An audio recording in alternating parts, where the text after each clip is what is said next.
All right. Hello, everyone. Hello, hello. This is Lavalais and And this is Ella. That's our little new catchphrase we've been working on. Want to say hi to everyone who's watching us, everybody. I see you all. Just always so great that you're always here to support us. And I'm glad you can see them because I can't see a comment at all. Okay, well, I got it. I got it. So we've got Durham, North Carolina. We've got Midland, Texas. We've got Michigan. We've got New York. All saying hi. Washington, D.C., Philly in the house. So yes, this is a good start. So hi, everybody. All right. I'm sorry I can't see anybody yet. I'll get it together. When I get a break that I can walk away from the camera, I'll try and figure it out and get everybody's comments back on there. But I'm glad that you joined us for today's show. It's a very special show. It's a special month, right, Ella? Yes, it is. Women's History, Her Story Month. That's how they should say it, right? So Yeah, we're here to honor some very special Black women business owners. yeah. That's what our show about. That's what our show is about today. We have 4 women that we're going to bring on later on, and let them tell you their stories and what it is that they do. Um, but before we get to that point, we want to remind you guys that we have an upcoming show. Next week is going to be our pre-show for the show that comes up the 19th, the 20th, and the 21st, right? Yes, we have Sisters BAM. I'm going to go ahead a little bit. We got Sisters BAM, which is the big show coming up March 19th, 20th, and 21st. So make sure you put that in your journals, your diaries, your calendars, your iPhones. We're coming up for that. And then our pre-show is next weekend, which is March 12th. And we're going to show a few of the new artists that we have coming on. So stay tuned for that as well. It's just a little taster, but that's next week, March the 12th. Yeah, we'll have some brand new artists, some that you haven't seen before. I think there's at least 3 or 4 that I know for sure that will be on next week's show. And make sure you also go to our YouTube channel. And we have an official YouTube channel now, youtube.com/Black Artist Marketplace. We've made it to the ranks. So with the help of you guys, and we just need you to subscribe, and more, and subscribe some more. It would be just very helpful for us to achieve what we want to achieve with this wonderful vehicle that we have here. Yeah, you guys say you like it, so please like the channel. Go to YouTube and subscribe to YouTube. Share it, on Facebook. Do whatever you can do to help us out. Okay. Yes, yes. So we do have, like Lavalais said, some wonderful Black women business owners coming up later on this evening. Prior to that, we are going to show you a little bit of our work, just a little bit, nothing too much. And then also Lavalais is going to talk about why honoring Black women is so very important to him. Yeah. You guys know that Ella and I work very hard, so we're going to only show like 5 pieces a piece, I guess, this time. And then we're going to interview the ladies on the show and let them show you about their things, okay? So I think I'm going to leave it up to Ella first. And we got any comments in the house so far that you should be aware of? More greetings, actually. Greetings from South Carolina. Greetings from New Orleans. Hey, Manhattan, nice to see you as always, celebrating. New Orleans 7th Ward is in the house. Chicago's in the house. Yeah, everybody's just saying hello and greetings. And they're waiting. They're waiting to see what we're going to show. And not only our work, but I think they're very interested in the women that are coming up later. Yeah, we hope so. We're going to go ahead on and run through our work so we can get to the ladies behind the scene, okay? Yes. So Ella, I think you're up first. You go ahead. Okay. I'm just going to show 5 pieces tonight because I really am preparing for the Sisters BAM March 19th, 20th, and 21st. So just a few pieces here. You can purchase them on the website, or if you see something you like, I know it's only 5, but if you see one that you like, you can say BAM in the comments and we can take care of that sale for you. And just let you know, on my site is free shipping, everybody, free shipping. You don't have to put any code in. All right. I've reached that level. I can offer free shipping as a thank you to all of you. So let's do slide number 1. These are all new designs, about a week and a half old. This one is called Maki. It's a really nice chartreuse green fedora shape. Remember, I dye all these colors. That's why the colors are so lovely and beautiful. And I try to keep very current with what's going on as well. So this one is called Maki. I will try it on for you.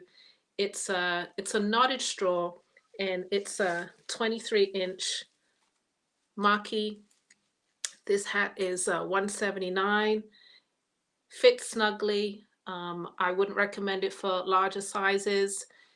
Nice fedora shape with nice angles. It's 179. Style number lips 101. I think I said lips 101. Yep, there we go.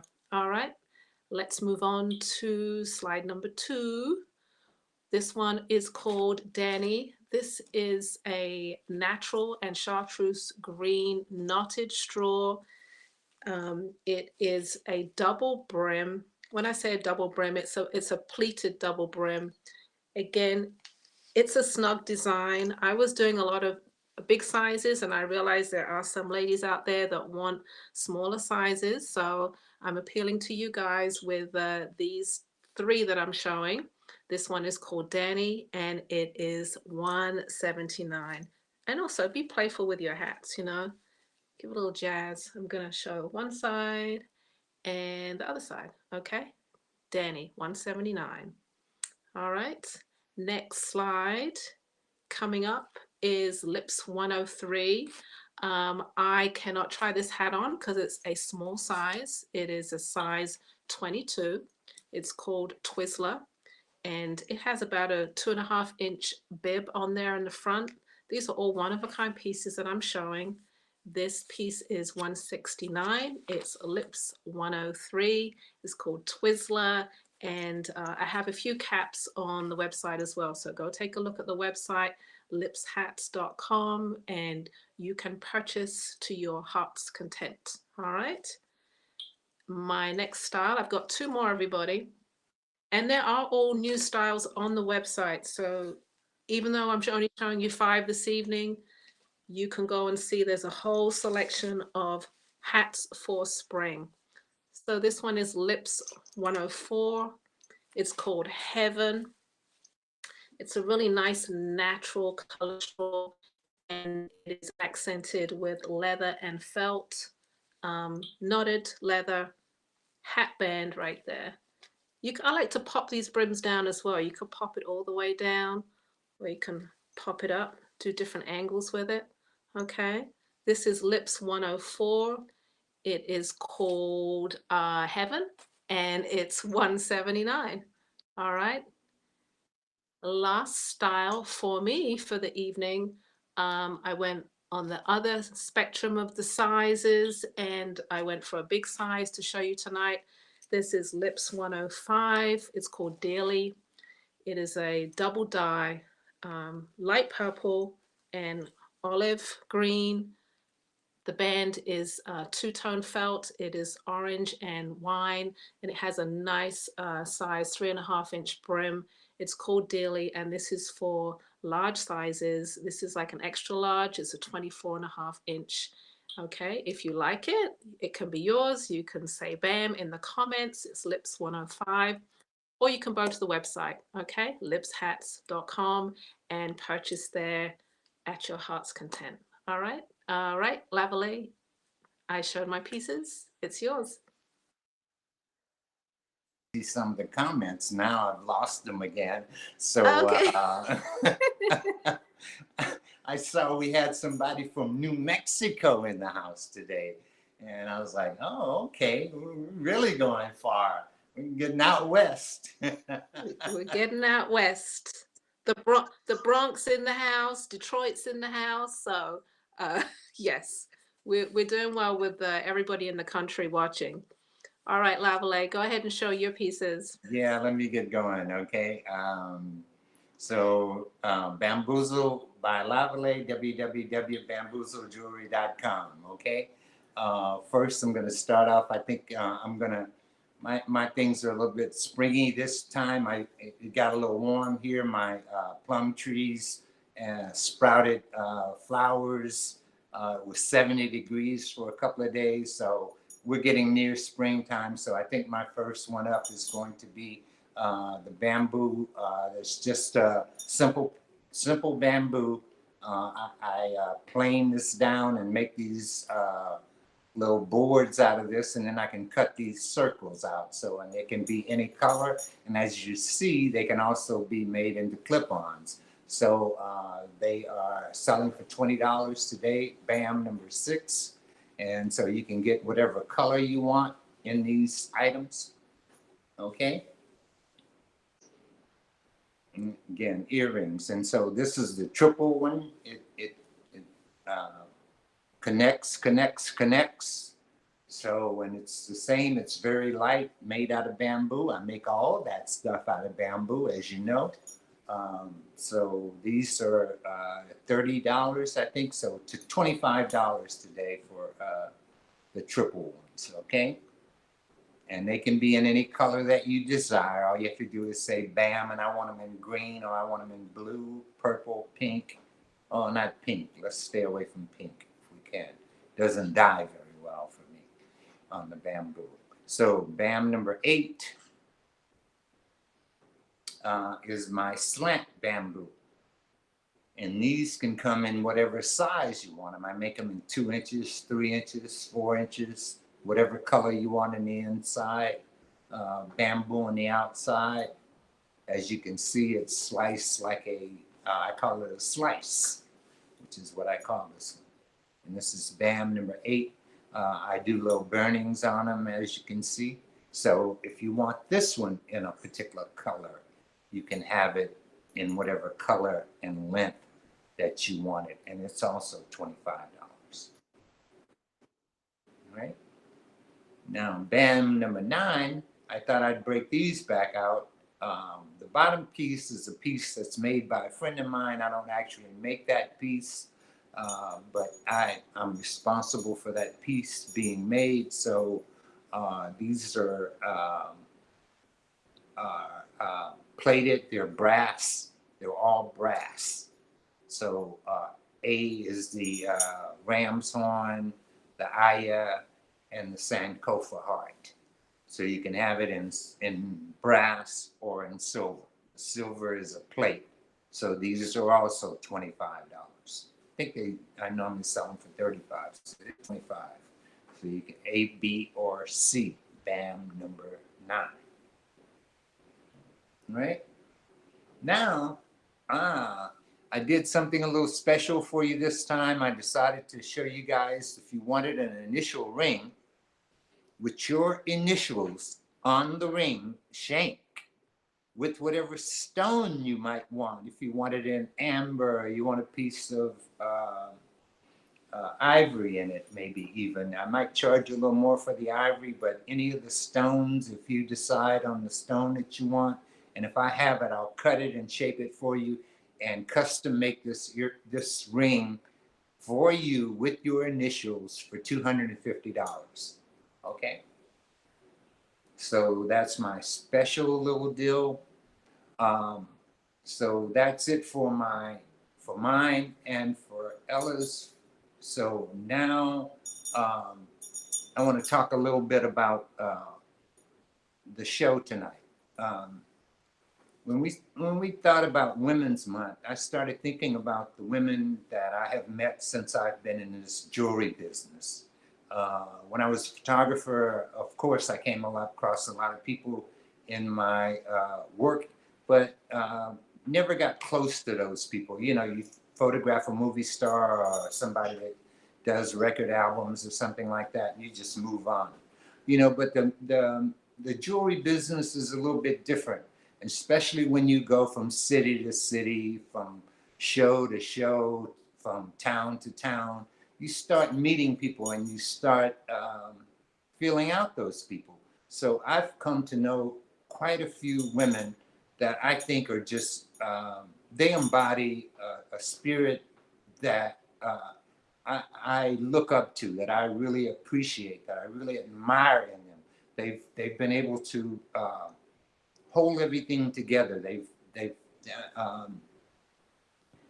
They've nurtured their businesses, and most of them are still in business. Some of them are not. I have a couple on my list that are not in business anymore, but they still are very active in their community. And all of these women are very active in their community. So I'm just going to name a couple of them, and then we'll go ahead on and start our show with the people that we have on show today, okay? Because we're honoring Black women, and that's the purpose of this whole show. I'm going to start off by naming a couple of people and their places, so just bear with me for a second. I'm going to start with Nisi Baylor in Washington, D.C., and Mount Rainier, really. So if you ever go to Mount Rainier, which is right outside of DC, then you can look up for Nisi's Boutique, and she's online on Facebook also.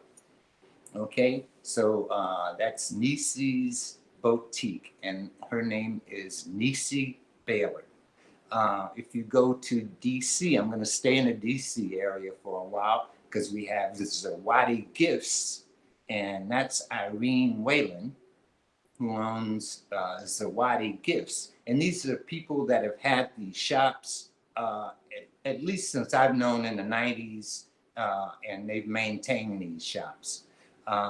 Next is Miss Juanita Busy B. Britton, and she's also in the DC area, and she puts on a show every holiday season, and it's she brings in all the artists for an emporium, and they do a show a couple of weekends during the holiday season. Next, I'm going to move on down to Atlanta, and there's Miss Denswa, who's at Greenbrier Mall. Denswa's place is inside the mall, so if you go inside the Greenbrier Mall, you'll meet Denswa. I met her. We used to do a show at the Greenbrier Mall, which is by another lady that I know, and her name is Mrs. K. Joy Peters, who's also in Atlanta, and she used to be responsible for the artists at the National Black Arts Festival that was held in Greenbrier Mall for several years. Okay, and in that same mall, I met Uwinama Olabisi, and I just fell in love with her. Her spirit was just so great. She was running the bookstore, but now she has her own business. She does it out of her home. It's called BeInspiredProducts.com. So if you're in the Atlanta area or just online and you want to see what Olabisi has, it's called BeInspiredProducts.com. Okay? So now I'm going to skip out west, and I'm going to, there was a store in Leimert Park, because I'm honoring women, and one of the stores in Leimert Park was called Zambezi. And Zambezi was run by Mary Kimbrough and her sister, who's Jane Ryan, I think that's her name. But the two sisters ran Zambezi Bazaar. Okay, so now I'm going to come back down. I'm going to go to New Orleans, and I met a couple of ladies there that I really admire also. One is Carol Bebel.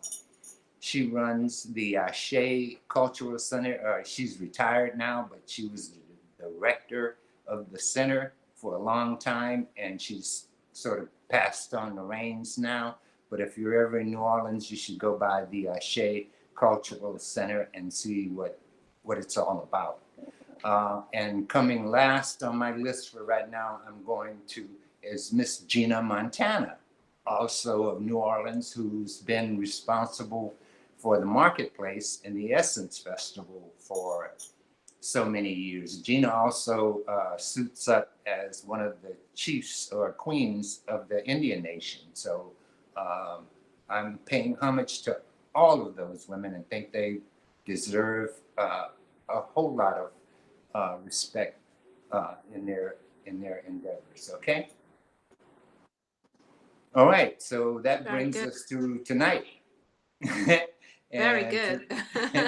What an amazing lineup of women, and yeah, it's always good to name the names of the women that have those businesses, and there's many more, but we just wanted to cover a few out there.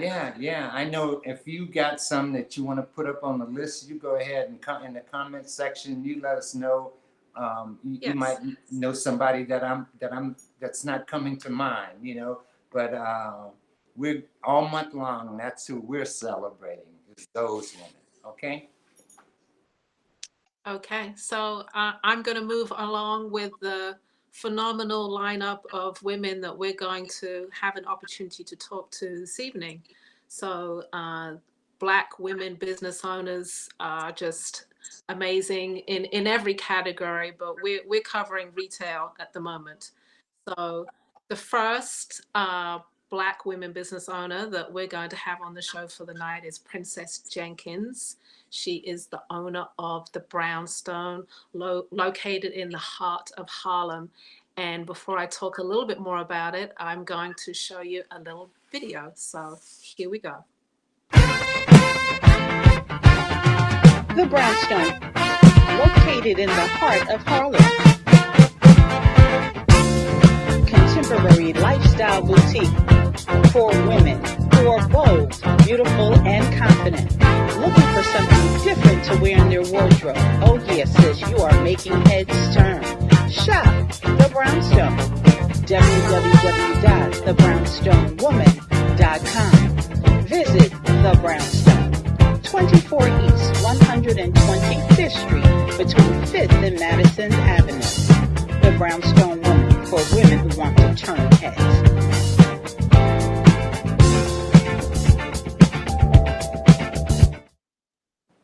Haha. What a great video. Let's bring on Miss Princess Jenkins, founder, chief visionary, speaker, and owner of Harlem's crown jewel, the Brownstone. Princess has been dressing the very most important people of Harlem and beyond. Everybody from Patti LaBelle to Jennifer Holliday, Anne Marie Horsford, Angie Stone, and more and more. So welcome, Princess. It is wonderful to have you on our show. Thank you. Yes. I know Lavalais and I have known Princess for quite a few years. I met Princess many years ago when she first had a store on Atlantic Avenue in Brooklyn. And I was trying to remember the name of the store. What was the name of it, Princess? Yeah, I had a great store in Brooklyn. It was on Vanderbilt between St. Mark's and Prospect, and it was called Jazz It Up at the time. Jazz It Up. And what Yeah. kind of time period was this? Oh, that was in the early, late to mid to late 80s. Okay. I was on Vanderbilt Avenue. Yeah, it was actually my first business. I started it in my 20s. And it was unique enough that we had a hair salon and a boutique in the same premise. So we started the first fashion and beauty consulting firm for women of color back then on Vanderbilt Avenue. Yes, that's what I remember about you, definitely, when I first met you. Just how fabulous you were, and you were a very image-making kind of woman. That's what you were doing. Yeah. Yeah. Really, really, when I think about those times, Ella, and all the great people that I've met like you and Lavalais along the way, and to see you guys combining fashion and technology today, like my Ella lips hat is off to you guys. What you're doing is fabulous. No, our hats off to you tonight, because you've been able to do the same thing. I mean, you've struggled and you've kept going. You know, there's been no stopping you. I mean, I met you in the 90s. You were doing a store then. You're still doing a store. So, you know. Yeah. You know, retail has gone through so many upheavals in the past 20, 30 years. You know, and everything that happens affects us. Right now, COVID, you know, Sandy, 9/11, everything that's happened across this country has had an effect on retail, online shopping. But, you know, I'm a retailer at heart. This is what I do for real. So someone said to me, well, you know, what would happen if the Brownstone closed? I said, I'd be saying, listen, welcome to Marshalls. I'd be working in retail. So it's just something that I love. I love contact with the clients. I love the creatives that I come in contact with. And really, it's been about these kinds of relationships that we've been able to maintain over the years. So it's just great to see what you guys are doing. I love it. Yeah, thank you. Yeah. I mean, and I've been to the Brownstone many times. where is it actually located in Harlem? And tell us a little bit about the store, your demographic. What kind of clothing do you carry in there? Yeah. Yeah, well, we've been consistent in carrying contemporary women's clothing and accessories. I made a point a long time ago to stay within the contemporary market, and not necessarily to be identified as designer, but contemporary. It allows me to carry our own brand, which we started designing about 7 years ago. So now I do bridal, I do evening, I do special occasion, all under the Brownstone Woman Black Label collection. We carry jewelry just like I'm wearing. So it has a feeling. People say, is your stuff Afrocentric? I said, no, but everything we carry here is inspired. It's inspired by feeling. It's inspired by the culture. It's inspired by thought. So everything that we do here is inspired at the Brownstone. My client is an older woman, mostly African-American, but not always African-American. I carry plus size clothing. We're proud to say we've been carrying plus for a very long time. We like the curvy girls. We take good care of them. And we're on 125th Street between 5th and Madison. We've been here now for about 12 years in this location. So we're East 125th Street. Okay. Between 5th and Madison. And of course, people can go on the website. You know, we had to get very aggressive during COVID and really bump up our website, so they can go to the brownstonewoman.com and check out what we have there as well. I was looking at your bio earlier, and I loved one of your quotes was, "Stop waiting to lose weight to buy a new wardrobe. Dress the fat you got." That's Princess Jenkins' quote. I like absolutely. Dress the fat you got. Okay. Let us just dress the fat you got. Now, if you lose some weight, we still got you. But let's just dress that up for now. Because for women, we're always trying to identify ourselves around a number on a scale versus making the body that we have look good. Lavalais, you know me 100 years. You know I used to be a size 8, thin, fabulous, giving it all up and down wherever I was. And then at some point, I became a 12, 14, 16, right? So, you know, I get it. I get that at 20, we were, you know, 120 pounds, and now we're 40, 50, 60, and the weight has gone up. Let's just dress that up. Yeah, we are who we are when we get to be who we are, right? Exactly.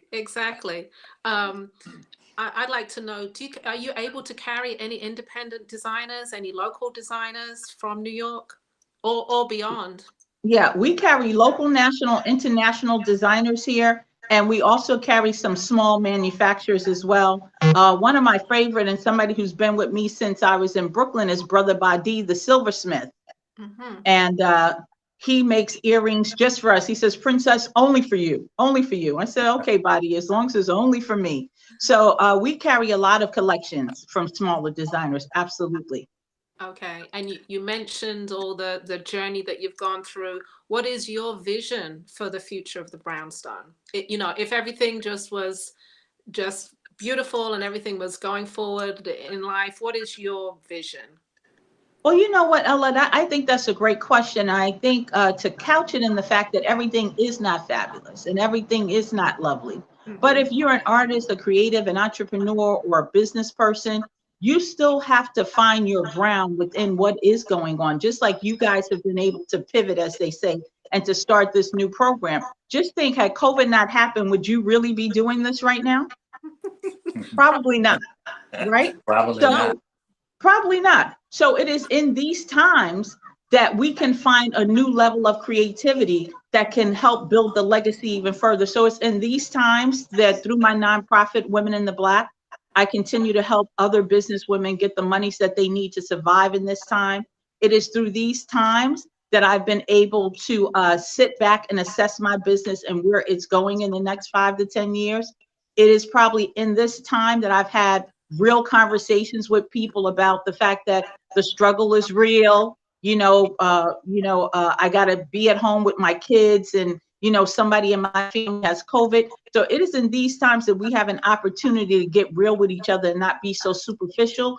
And for me, that's important. So yes, I do want to continue to be in retail. I plan on leaving the legacy here. My husband also has a business in Harlem. My daughter is now in her 20s. She's 21. And I said to her, you got to get ready. because there's another steps for this business to grow, and you're going to have to be able to take it that way. So I'm looking at expanding the business even right now. I have some expansion plans going. So, I'm here to stay. I'm committed to Harlem. Okay. And that's what I love love that. about you. That's what I Yes. love about you. Your spirit's been right there. Fifth Avenue for a long, long time. Yeah. That was the name of the Brownstone because you had the steps, you had the whole, We had a whole nine, brownstone. and now you moved around the corner and you're still in the same spot. Yeah. Yeah. And you said the right word, legacy. I think that's Yeah. all important. That's something that we're, even I'm thinking about is leaving a legacy for what you do, leaving a mark on the world. So I think you're actually accomplishing that in real Thank you. time in Harlem. So I congratulate you on that. Thank you. Yeah, we both congratulate you on that. Yes, And definitely. people are already asking about your jewelry and stuff like that. So you better tell them where they can go and find you. And if they want to seek Sure. you out, to seek out what it is you have in the Brownstone, they need to That's know how to great. get a hold of you. Well, first, let's say we are open. We've changed our hours to accommodate COVID. So we're here from 12 until 6:30 every day, Monday through Saturday. The store is closed on Sundays. We used to be open on Sundays, but we're closed now on Sundays. And of course, the website, www.thebrownstonewoman.com. That's the Brownstone Woman, WOMAN.com. And they can follow us on Facebook and Instagram. So we're available. We're available and around. And I think we have do we have a few slides of the interior of your store, or was it just there we go. That's what it looks like, guys. Beautiful interior. Yeah, love it. Definitely a destination shopping place in New York. Yeah, if you go to 125th Street, you'll just be amazed at especially in that block. That's a great block that she's in. Yeah. What blocks is it between again? I'm between Fifth and Madison, two of the most fashionable blocks in New York City, Fifth and Madison. That's Fifth right. and Madison. All you have to do is get on the train and go to 125th Street. Everything walk a couple comes of to blocks Harlem. over and you're right there. Well, we really appreciate you coming on. The appreciation is there just to honor you as one of our great Black women business owners. Thank you for coming on and just telling us a little bit. I know maybe you'll have to come back because we got a little bit about you, not that much. Yeah. No problem. I'd love to come back. Listen, I'm sending you guys hugs from Harlem. Thank you. Thank you. Thank you so much. Princess Thank you. Love Jenkins, you very everybody much. of the Brownstone. Thank you. All right. Good night. Okay. All right. So there you go. That was our New York store that we wanted to cover, the Brownstone, everybody. Can you see the comments, Lavalais? Yeah, I can. I finally got them up there. Yeah, it seems like everybody's, okay, I see Asali's in the house. Great to see you, Asali. She's now become the artistic director at Ashe Cultural Center. You remember her from, and I know you remember her from Jazz Fest, right? Yes, I do. Yeah. Yes.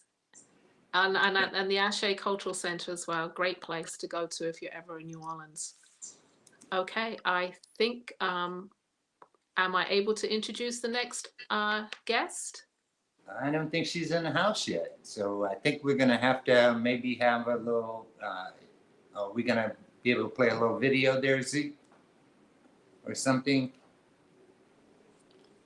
Well, if not. Hi, everyone. I'm Lavalais. And I'm Ella. We're excited to bring you Sisters BAM Black Artist Marketplace, March the 19th, 20th, and 21st, an online shopping experience showcasing Black and brown artists, jewelers, designers, and milliners. We are giving you the opportunity to shop with them and engage with them. Come have some fun with us on our upcoming BAM show. Please like and follow us on our Facebook page, Black Artist Marketplace, and subscribe to our YouTube channel, youtube.com/Black Artist Marketplace. Sisters Bam. See you then. All right. All right. All right. Okay. Yeah. Yeah. All right. I think our next guest is in the house now. Yes. Yes, I'm going to introduce, I'm going to call her shopping maven because she calls all of her, she calls all of her wonderful customers mavens, and I quite like that name. Essential Elements is, I would say, nationally known as a very savvy boutique on the south side of Chicago. The owner, Melanie, has fashion in her roots. In her veins, I'm sorry, she's rooted from the humble beginnings of a family-owned business and a very fashion-conscious mom. I do think the two of them work together and have done for many, many years. She has a strong desire and vision and faith to introduce new and exciting brands that span the globe. And what was once a small neighborhood store has rapidly grown to be a shopper's destination, which now fills the demanding fashion needs of women everywhere. So I'd like to introduce Melanie Whaley of Essential Elements.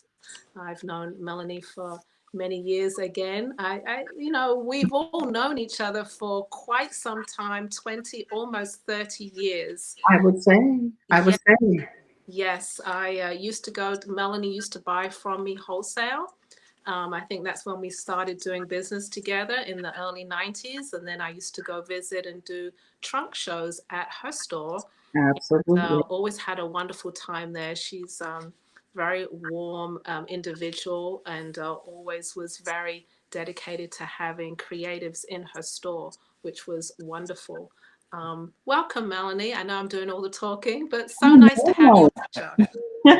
What a wonderful introduction. I appreciate it. I feel like we can just have a glass of wine after that. Oh, there we go. Hey. Of course, that's what it's all about. We make it nice and easy for you.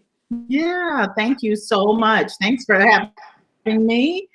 What a pleasure. What a blessing this is just to, be able to share my brand anywhere, anyhow, and definitely on the Black Artist Marketplace. It's a great place to land. All right. Thank you. Thank you.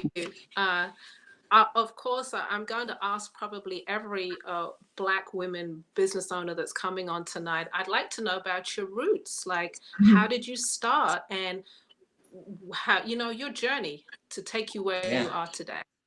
Well, you know what, literally from the seat of my britches. And and I say that because before there was an Essential Elements, there was a Britches Unlimited family business that carried denim. It was a men's and women's store. We sold denim, and this was back in the late 80s, the early 90s. I'm going to call some names when Chardon and Sergio Valente and Jordache, all of those jeans were very popular. And so my dad had the clever wit to call it britches, because that's what we were selling. And so that's kind of where my retail fashion roots actually were birthed. I think they were only enhanced because of the fashion, the fashion savvy of my mom. And actually her entire side of her family just are very deeply rooted into fashion and loving to wear wonderful quality things. And so it just was a natural progression. Mm-hmm. But I will say, it was not Essential Elements was kind of like a next step. I actually came out of college with a degree in graphic design, and my portfolio was ruined in a flood. Oh no! And yeah, my entire portfolio. And this is pre-computer, flash drives. None of that. That was my life's work, my life's college work, literally floating down the drain. And so it was my dad that found this little quaint spot on the south side of Chicago and said, "Look, I think you can do something with this." So, with my mom in tow, we created Essential Elements. And the name actually derived from not carrying clothing, but just accessories, and with the concept of having the essential elements to complete your wardrobe, to complete your look. So we just were jewelry and handbags and belts and so forth. And it was rough, it was tough, it was hard. We were ready to leave after 3 months. Okay. Yeah, that's a true story. And it was, and I anytime I have the opportunity to say it, I give credit to my neighbor, who you might say is my competitor. She's another retailer across the street. I called her and asked her if she wanted my fixtures, and that she was interested in buying my fixtures. And she said, "What do you mean? You just got here?" And we didn't really know each other. And she told me, she said, "Listen, if you want to pay 87th Street rent, you better put some clothes in there." Uh-huh. I don't know if she's happy she said that to me today, but both of us are long haulers now. So, and that's what happened, just having from britches, having a knowledge of the clothing end of the fashion business. It was just a slow, natural progression with the blessing of a teacher's curriculum store being across the street, which is how my core customer is educators. There are educators, principals, teachers, and support staff. Was a natural progression because I was a feeder from that teacher store across the street. Okay. I get it now. It all makes sense to me. Yeah. Yeah. So, I say that to say it wasn't a laid out business plan. And that's not to say that business plans don't have their place. They do. But it wasn't, conceptualized in my mind that I wanted to open this boutique. It was just, God just giving me vision as I went along. Right. And growing and evolving and changing. Yeah. And one great thing about you is I think you have such a great eye for good design. You really do bring in some interesting pieces to that store. And I think that's what people look for. Well, thank you. I worked hard at it. And nothing gave me more pleasure than when my mom was able to travel with me and go to the various trade shows. And I still will. So, she's up in age now and moving a little slower, but still as swift as ever. And I'll put some lookbooks in front of her face and say, "What do you think of this, that, and this?" And nothing gives her greater joy than looking on the website and seeing what we're doing. So it's a good thing. Okay. I have another question. Well, twofold. What has been the hardest part and the easiest part of the journey? I'm sorry. Okay. Alrighty. Yeah, I'll say it again. What's been the hardest part and the most joyous part, let's say, of the journey in the store and where you've been? Oh, Ella, that's an excellent question. Of course, the customers, the clothing, the shopping, whatever, changing from season to season. That's all the fun part. The tough part for me is managing a staff. I employ 8 people now, and just all of the back end stuff that comes along with being a business that has all the responsibilities of Neiman Marcus, but just on a smaller scale. So, those are the challenges, and just staying on top and staying abreast of all of that, because I don't come from a human resources background. I don't come from, a business management background. So it's been, learning as I grow, and continuously putting myself in front of resources and people to help me with that. But I would say, yeah, that's the greatest challenge. Yeah. Fast forward to 2020 pandemic, that's a different kind of challenge, but just over the span of a few decades, I would say that's been the challenge. Right. I understand. And like all of us as independent business owners, we have our hands in everything, and sometimes it's better to take your hands off and delegate as much as possible. Yeah, absolutely. You're right. And not micromanage like these 10 fingers tend to do. It's got a finger on everything, but you do eventually for your sanity, you have to do that. Right. Okay. Mhm. I know we have a few images of your store. They rolled them earlier, but let's roll through them again. Yeah, I And, want to roll through them again, and I wanted to go ahead on and shout out, you know, the location and so forth, and yes, the Sure. location. people know yes. how they can get a hold of you. Absolutely. So go Okay, ahead and you so, can talk while you. Oh, okay. So great. So we are located at 1640 East 87th Street in Chicago, a half block east of Stony Island. We have free parking in the lot adjacent to our building. You can find us also online at www.shop.chicago, completely spelled out.com. 24/7 shopping, which I'm finding more and more ladies love to do, even at 3 a.m. in the morning. We have a wonderful website, easy to navigate, and it has most of what's offered in the store, not all, but most. And of course, you can find us on all of the social media channels from Instagram, Facebook, and of course, Pinterest as well. Okay, All right. fantastic. It's Lavalais. I mean, Lavalais, do you have Hey, a yeah, question? that's all right. I'm good. I didn't get anything in there, but I'm good. Oh, yeah, I'm good.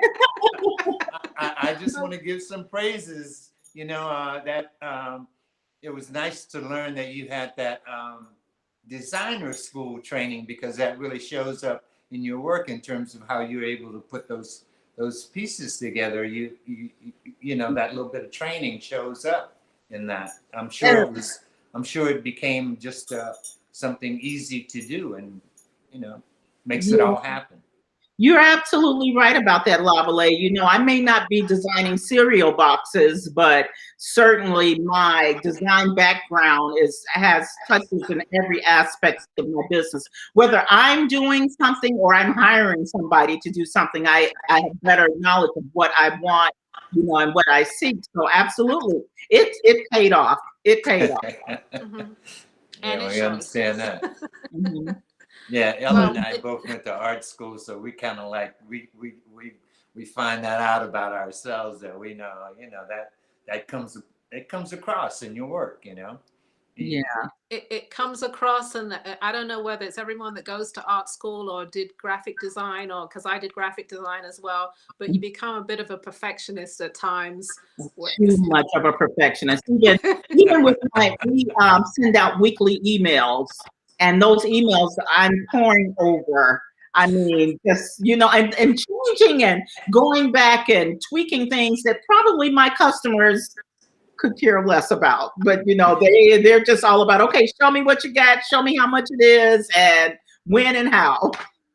Yeah, but it's important. All that little detail is important. It shows, and you say they don't care, but I think they definitely appreciate it. So Yeah, they appreciate it, but they're not as in tune to it as I am. I don't think that if me changing it from orange to yellow not right. is not resonating with them the way it does with me. Yeah. Well, Melanie, All it's right. been a real pleasure to have you on. I hope we were able to just honor you just a little bit with what you do and the store that you have. You have a great retail location in Chicago. So keep on growing and expanding. And thank you for coming on the show. I appreciate it more than you know. Thank you. Thank you guys so All much. right. Thank Thank you you. very Take much. care. So you guys, Bye-bye. when you go to Chicago, you go and look her up, unless you want to look her up online and see what she has. But if you're ever in Chicago, you can look her up and go to her store. Okay. Thank Yes. Okay. you. Okay. Yes, everybody who goes to Chicago, or you don't even have to go to Chicago to know about Essential Elements. People will Yeah, talk you can about it get. in DC, talk about it in New York. So yes, it's a good show. Mhm. Okay, All right. Melanie, I need you to leave the room. So thank you. I guess she just wanted to listen at those nice things. Okay. Okay. So So as we continue, I think Lavalais is going to introduce our next fabulous women business owner. Yeah, I've known this young lady a long time. She started selling books out of her car. I think she's always been a community-minded person. She's came out of the lower Ninth Ward, I think, in New Orleans, and she's wife and owner of community bookstore in New Orleans, Louisiana. And I think I'm gonna let her tell her story to you because she knows it a lot better than I do. But if you're ever if you're ever in New Orleans, I really and truly want you to go on Bayou Road and look up this lady, this sister, this queen, Miss Vera Warren Williams. All right, Okay. here she is. Greetings, Hello, all. Vera. Greetings. Welcome to the Black Artist Marketplace. Thank you so much for having me. I'm excited. Oh, it's an honor to have you here. All right. I'm going to allow Lavalais to ask the questions because I took over last time. So. Nah, you just go ahead. You keep throwing those. You keep shooting those bullets. You're doing real good. But I'm gonna let Vera. I'm gonna let Vera tell us a little bit about her start and a little bit about where she is now. So if you want to, I think she was really ready to do that. So I'm gonna let her go ahead on. All right, Vera. Yes. Community Book Center was founded in 1983, more as a community service to provide books and other educational materials for African American children, especially. I was a substitute teacher working in the public schools, and I noticed a void where there were not any books that positively represented the majority of the population. So I began to bring my personal library into the classes with me to share the books with them. What I noticed at that point is that it had a profound effect on them to see books that actually had people that looked like them, that shared similar cultural experiences with them. And all of the other teachers and administrators at that time wanted to borrow my books. And I remember my grandmother said, neither a borrower or lender be. It's best to have your own. So don't borrow, don't lend. And so that's when I got the idea from a friend in Baton Rouge, Kwaku Kushandana, who started a book service out of his home in Baton Rouge. And I said, well, if Kwaku could sell books out of his home in Baton Rouge, then I could sell them in New Orleans. And I started an initial investment of $300 and about 13 titles. And now we have more than 1,000 titles, and we started in my parents' den. And as Lavalais said, we sold out of the trunk of my car. We did book fairs and flea markets and other trade shows. So I was out on the road in the circuit with other artists like you all. And then on the anniversary of our 20th, on advent of our 20th anniversary, we were blessed to be able to purchase this building on Bayou Road in 2003. So we're just glad to be a part of Bayou Road, which is known as the Black Wall Street of New Orleans. And we're very proud to be Black Bayou. Yeah, it's a beautiful location. I've been to it. I've been to Vera's location and actually done a show in the store. She's very welcoming for artists to come through. And I know I originally met you at the Essence Music Festival, which is at the very beginnings, which is like 25 years ago now, and where Vera had a whole host of books there on sale, and I bought many. So I'm glad to see that you have expanded and grown, and now in the location where you've been there since 2003, the Community Book Center. Are you Right. able to go out into into the schools or any other projects for showing books to children, really?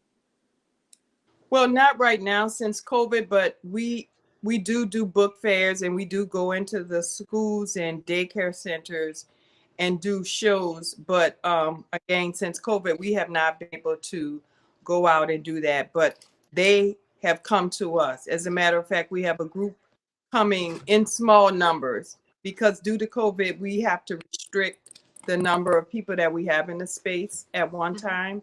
So we do have small groups that can come in. But I might add that, Ella, we go back to Congo Square in the Jazz and Heritage Festival Okay. when I was the director of Congo Square. Oh, And thank you for reminding me. Okay, yeah, so we go back to Jazz Fest before Jazz Essence. Fest Okay. before Essence. Yes. And Okay. I have on one of your hats. Yeah, I was gonna comment. There she is, everybody. She's rocking a Lips hat. So thank you for that, Sarah. Yeah, well, you know, I'm got vintage stuff. They call this, it's called vintage Lavalais. Vintage. Exactly. Oh, okay. That's what I said. And I think the important part about it is it speaks to Black excellence that you can create a piece that is still fashionable 20 and 30 years later. So I think that that is really, really important. For instance, I have on Denise Goring. I'm wearing a Denise Goring hand-painted tie-dyed linen outfit. And I have my bamboozle bracelets on. I've seen those. I've seen them. Shout out to our sister Adrienne Lockett. I'm rocking her earrings. Oh, fantastic. We're all Love friends you, with this bit. Adrienne. Yes. And we have Nawili out of Los Angeles, California. Uh-huh. So I think that it's important for us to celebrate each other and all that we bring to our community with art and culture. It's just so invigorating. All right. It is. It truly, truly is. We're showing a few more images of your store as we're speaking. So it's nice to see the insides of the book center. And also, we saw an image of the outside as well. Is that a mural that you have on the outside of the building? Yes, the mural that we have on the outside is by local artist Brandon O. We call him B Mike of Studio B. And I encourage everyone to visit his studio when they come to New Orleans, or you can go online and view his virtual exhibit. So he did the mural. You also will notice that we specialize in children's books because I started with young people in the school system. So we really have a lot of children's books, young adult titles for parents. And we've begun to expand our offering. And we offer, you know, books by and about people of African descent. In addition to, we carry other titles that schools may need to read as a part of their required reading. So we do special orders for schools as well. Okay. All right. During this time of the pandemic, as you talked, like, you know, you had to definitely limit and restrict the people coming in. Were you able to pivot and go online, or how have you stayed afloat, basically? Well, I will say that Community Book Center has been trying very hard to have an e-commerce website for, I would say, the last 30 years. When we started, this was before internet, before online and all of this other stuff. However, we do have an online platform, which is a part of Bookshop, where you can go through our website, which is read, bookstores.com, and that will bring you to our bookshop page. I will say that we're putting our final touches on our own website, and you will be able to go to our own website soon, where you will be able to purchase other side items like Lavalais work, jewelry, incense, candles, prints, other things like that will be available real soon on our website. However, you can call us, and we do mail orders. We ship all over the country, and we have been able to remain open. Well, we closed in March, like many other people, and we opened in June, after the brutal murder of George Floyd, which propelled the nation into wanting to know more about race relations and social justice, and being intentional about supporting independent Black-owned bookstores and businesses, and not shopping online and billionizing, the other, the A Amazon. monster. Mm-hmm. A monster. Yeah, you didn't even say the name. Right. I ain't give no play like that. So anyway, we appreciate our community and the community at large for their intentionality in terms of being deliberate in wanting to support us. We've had tremendous support from our community. Unfortunately, after we opened, we had a break-in where someone threw a rock into the building, the window, and came in and robbed us. However, the community came forward. They established a GoFundMe page, and it really helped us out a lot. It helped us to repair the window and finish some other work that we desperately needed. And as you know, when you're operating a small business and you own your building, the insurance, the taxes, the maintenance, the upkeep, all of that continues to go on throughout the pandemic. So we really are grateful to our community. I want to especially say a shout out to Mama Jennifer. Just celebrated her 70th birthday. She's been with us more than 30 years. Thanks to Sergio, that I'm even able to have the technology to be in front of you right now. We have a team of other volunteers that have been helping us with our social media. Daniela and Tyler with the website, and Ronnie, and just DJ, the whole kid and caboodle. And again, I could not do whatever I do without the support of my husband, Gary, and my son, Ali, and my family. So I'm just really, really grateful for all of the support that we receive. Yes, And when you truly. come to New Orleans, we definitely want you to come to the book center, but know that Bayou Road is full of other businesses that are owned and operated by people that look like us. From my building all the way down, it's Black female owned property. And Miss Beverly McKenna of the New Orleans Tribune has created other business opportunities for small businesses to be able to not only get their start, but to thrive. So there's a lot going on the Bayou. So we encourage you to come on down. Okay. That's Wonderful.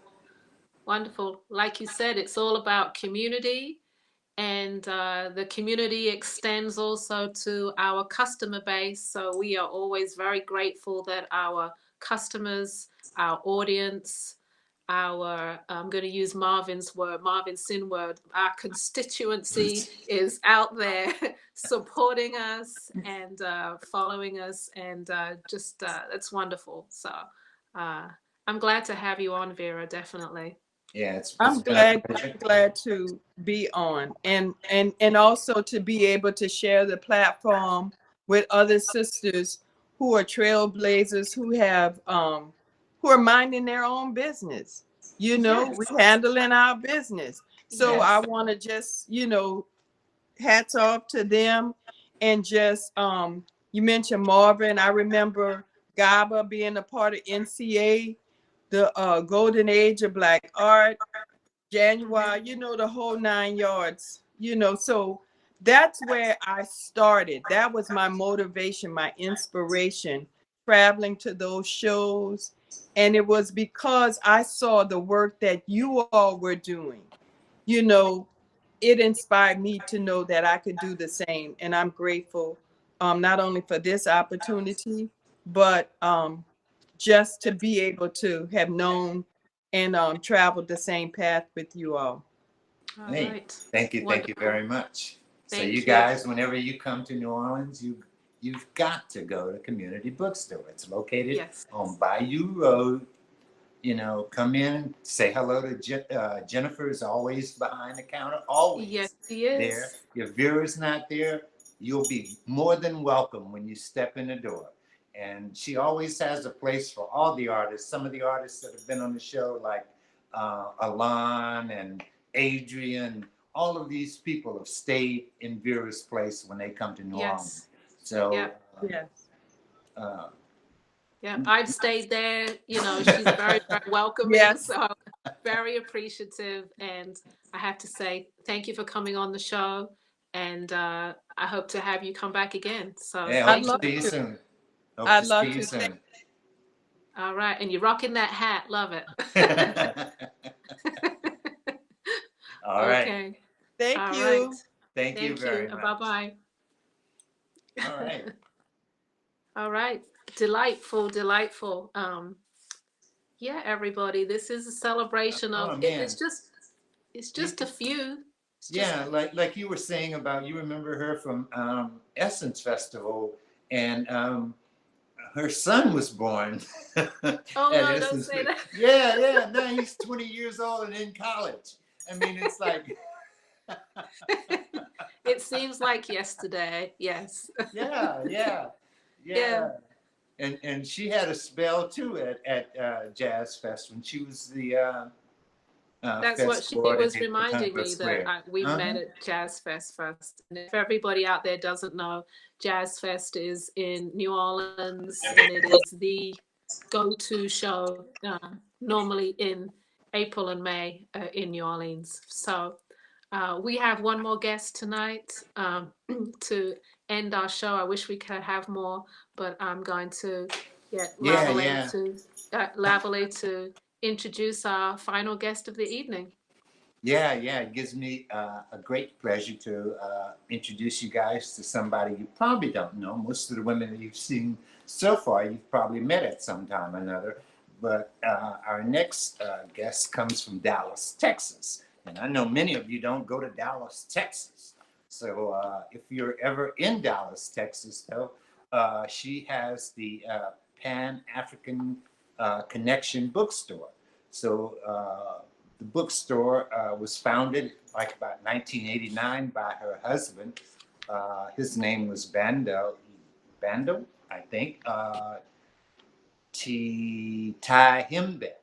So Mr. Tahimba was the original founder of the Pan-African Connection Bookstore. And he passed probably at the age of 52. And so his wife, Akwete, has taken over the store. Her and her daughter, they've traveled back and forth to Africa, picking up pieces. They've expanded their bookstore. So everybody in Dallas knows about them. So I'm going to take them a little bit beyond Dallas right now and introduce you to Akwete. Okay, so here is Akwete. Hi, Akwete. You there? There Hello. she is. Hello, everyone. I'm Cindy. Welcome to the show. We can see you Yeah, and we can hear you. Are you there? Can you hear us? We can't hear you. Okay. Akwete, what you need to do if we can't hear you is you need to leave the room and come back in again. Yeah, there we go. Okay. All right. Can you? We can hear you now, so okay. Well, she'll come back, and we'll be Okay. able to And talk a while little we, bit. yes, she's coming right back. So I was about Okay. to tell everybody about the Sisters Band, but in the meantime, we'll wait for Akwete. Okay. Can you hear me? Yes, Yes. we can hear you now. Good. Yes. Thank you. All right. Welcome to the show. Thank you. Thank you. And it's so wonderful to hear all the other sisters talking, and it's just reminds you of the strength and of African women. So we just encourage and support African women businesses. Yes, and it's inspiring. It's kind of like hearing someone else's story, and you're like, yes, I was there at that one time, and how it's just a reminder of your own personal journey. And so I'm going to segue and say, tell us a little bit about your start. I know Lavalais talked about you took over from your husband, but tell us a little bit about the Pan-African connection. Thank you. Well, the Pan-African Connection, my husband and I started the business in 1989. So it's going on 32 years now. And so, of course, my husband, it was his vision to start the Pan-African Connection bookstore. He was a brother who was, of course, a Pan-Africanist and a revolutionary. He was a member of the All African People's Revolutionary Party, along with myself, for over 20 years. But we wanted to start a business that connected our people back to Africa, and connected them back to their history and their culture, to give them a solid foundation in identity and strength, and to help them see how their culture should guide them, along this path in life. So Bandeli started the store, and to, just bring our people closer to themselves. Of course, he passed away in he passed away in 2012. He was 57 at that time, I think. But it's been 9 years. But the children and I and the community have just pressed forward to keep the store going. And of course, it's so wonderful hearing Ms. Jennifer talk, and just, because we're more than just a bookstore. Bookstores have always been a staple in our community, a place where people come to organize and strategize. And that's where Bandeli got the concept of visiting New York and other places where bookstores were these political fixtures, where people came to organize and bring their community together. So that's the foundation. All right. Why do you think bookstores have just seemed to be so sustainable within our communities? They just seem to just stay there and, like you said, supported by the community. Well, it depends. Not all bookstores are supported by the community, but those that do work for the community are supported by the community. I mean, for us, if it were about the money, we'd be out of business a long time ago. But for us, the community is first. Our first objective is to serve. And so we do a lot of community programs and activities. Therefore, the community reciprocates that support, and they support us. I mean, there was a time in Dallas there were probably 7, 8 bookstores. So after the internet took over, you saw these institutions attacked all around the country. So you could count the bookstores on one hand at one point. So, but there's been a resurgence, over this last year of new Black bookstores opening up because of the political environment.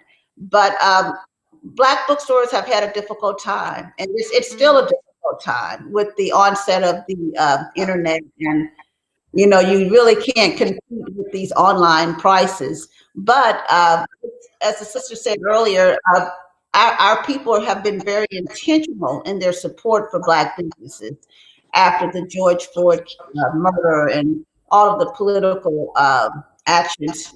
People have been very intentional, and it's not a trend. I think it's something that will stay here, is their support for Black businesses.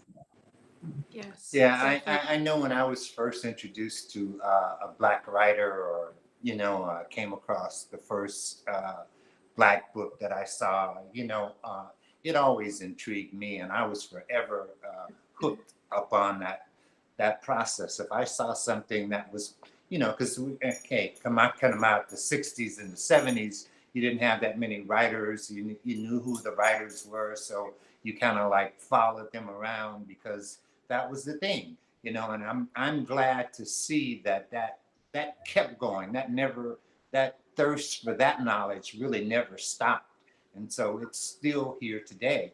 That we still will go. We have to go to the Black Bookstore in order to find out what's going on. It's so true. And, during the Black Arts Movement and the 60s and 70s and 80s, you had Black student unions on college campuses. You have Pan-African student unions on college campuses. You had study groups. So we're trying to get back to that whole political environment of creating study groups and creating the reading of solid books, solid books that give you a foundation to go want to read 300 more books, like the autobiography of Malcolm X or the philosophies and opinions of Marcus Garvey. So we're still from that old genre where, let's give you a good foundation so that then you can, you can move forward and help your people in positive action. Yes. Yes. Yes. Do you specialize in certain genres of books, or do you try to cover everything black and beautiful? Well, we do listen to our people, but for us, they tell us what they want. But for us, we have a historical responsibility to not only give you what you want, but to take you in a direction that will be sustainable and liberate your people, right? So we basically carry all books, but we carry a wide selection of books by the historical scholars like Dr. Ben, Ivan Van Serp, Asa Hilliard, Kwame Nkrumah, Amilcar Cabral, Marcus Garvey. We carry books, about our foundational leaders that have really shown our people the way to go and the way to liberation. But we do carry books, a lot of fiction books, James Baldwin, Octavia Butler, Toni Morrison, and all of the great, the literature greats. But we definitely try to give our people a strong foundation in their history and culture. Uh-huh. All right. So if we aren't able to come to Dallas, can we find you online at all? Yes, ma'am. We are. We do have an online format. It's the panafricanconnection.com. And of course, you can call us at the bookstore, but the panafricanconnection.com. Mm-hmm. Okay. Yeah, because you mentioned, how you have a lot of competition with some of the major online stores, but I'm thinking some of the books that you mentioned, you can't get those on some of those online stores. So, we need to go to a Black-owned bookstore, a Black-owned website to be able to get those particular books. So That's true. everybody, panafricanconnection.com is where you need to go. Yeah, that's correct. You don't have to go to Dallas. Yes. You And next can time I come support to it. Dallas, You can I support come her to visit. without going to Dallas. You can just look online and buy a book. So please do come. It's a beautiful place. And the people are just beautiful. Without the people, we wouldn't be there. I guess when people don't want us there, we won't be there. But we are here to help guide our people in the direction of forward movement and to serve people. So Okay, before we happy. go, before we go, though, you haven't had a chance to tell us very much about what you have in the store besides books. We know you have books, but I think you carry some other items. Am I correct? We have one of the widest selection of African art, statues and wood carvings that, of course, are from all over the continent of Africa. We have health and wellness products, of course, our staple products, shea butter and black soap. During the pandemic, I think if it wasn't for the black soap and the shea butter, we'd be out of business. But people will not go out there shea butter and black soap. So it's a huge part of our business. So we sell a lot of health and wellness products. We have a community space where we do of course, jewelry and clothing and all kinds of beautiful coats, men's and women's and children's clothing. And also we have a stage where we put on plays and open mics, performances and drum circle and chess club. Pre-COVID, we're waiting to get back to all of those activities, but we have an open market called the Ubuntu Market every first and third Sunday. We invite all these businesses to come out and set up in front of the stores and promote their businesses. So the community space. Yeah, like I said, community minded. This is why we're honoring these women, because they're all about the community. They hold the community together. Akwete, can you tell us the location again, please? So everybody knows where you are. Sure. It's 4466 South Marsalis, Dallas, Texas, 75216. And our phone number is 214-943-8262. And we're, of course, in Dallas, Texas. All right. Okay. And one last thing. I know isn't it a family run? So I know you have a daughter there somewhere that is part of the business as well. Yes, I have my producer in the house today. I couldn't do it without her. And I have two sons. So I have a 28-year-old, a 29-year-old, 27 and 25-year-old, and 3 grandbabies. So it is a family affair, that's for sure. Oh, wonderful. Well, that's good to know. Again, that word legacy comes up in my mind, that you're setting the stage for it, and you're laying the foundation for legacies. Yeah, these people are keeping the spirit alive. Yes, for sure. Yeah. So much. Thank you. It's such a pleasure having you on. Thank you. So, this is my first time meeting you, so it's a pleasure. And thanks for being part of the show. We honor you, definitely. Thank you so much for having me. And we salute you all, too, for the great work that you're doing. Thank you. Thank you very much. All right. All right.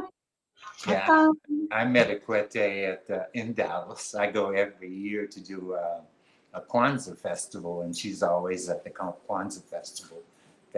So that's how we became to know each other. Okay.